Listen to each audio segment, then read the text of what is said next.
അസ്സലാമലൈക്കും. ഞങ്ങൾ സ്കൂൾ അവധിയായിരുന്നു മോമോസ് ഉണ്ടാക്കിയിട്ട്. അപ്പോൾ ഇത് മൈദ മാവ് ഉണ്ടാക്കട്ടെ. മൈദ പരത്തി ഒരു മൂടിയിട്ട് അച്ചെടുക്കും വട്ടത്തിൽ എടുത്തിട്ട്. ഇത് മസാല ഉണ്ട് ഇവിടെ. മസാല ഞങ്ങൾക്ക് മേമ കണ്ടോ അങ്ങനെ അച്ചെടുത്തിട്ട് എടുക്കും. മസാല ഞങ്ങൾക്ക് മേമ ഉണ്ടാക്കി തന്നിട്ടുണ്ട്. ഉണ്ടാക്കി റെഡിയാക്കി വെച്ചിട്ടുണ്ട്.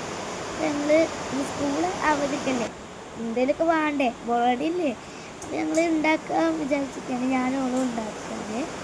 അങ്ങനെ മസാലയൊക്കെ ഫില്ല് ചെയ്ത് ലാസ്റ്റ് ഞാനും കുറേ ഉണ്ടാക്കിയിട്ടുണ്ട്. ഇങ്ങനെ മടക്കി ഒട്ടിച്ച് ഇങ്ങനെ ആക്കി പിരിച്ചണം. ബാക്കൊക്കെ ഇങ്ങനെ കൊണ്ടു പിരിക്കുക.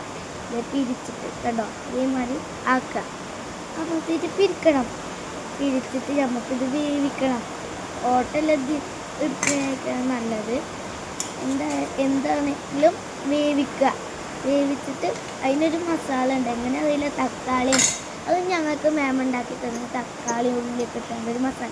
അത് ഒപ്പിക്കുന്ന അടിപൊളിയാണ്.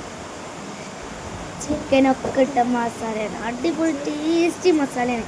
ലാസ്റ്റ് തിന്നുമ്പോൾ നിങ്ങൾ കാണണം.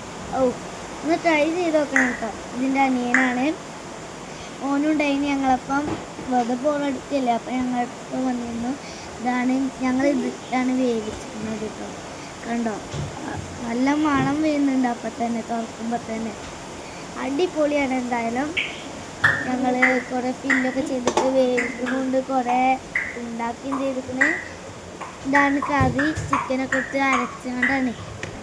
ഇത് മോമോസ്ക്കുള്ള സോസാണിത്. ഇത് ഇനി ഏതായാലും തിന്നണം എന്നപ്പോൾ പറയാം.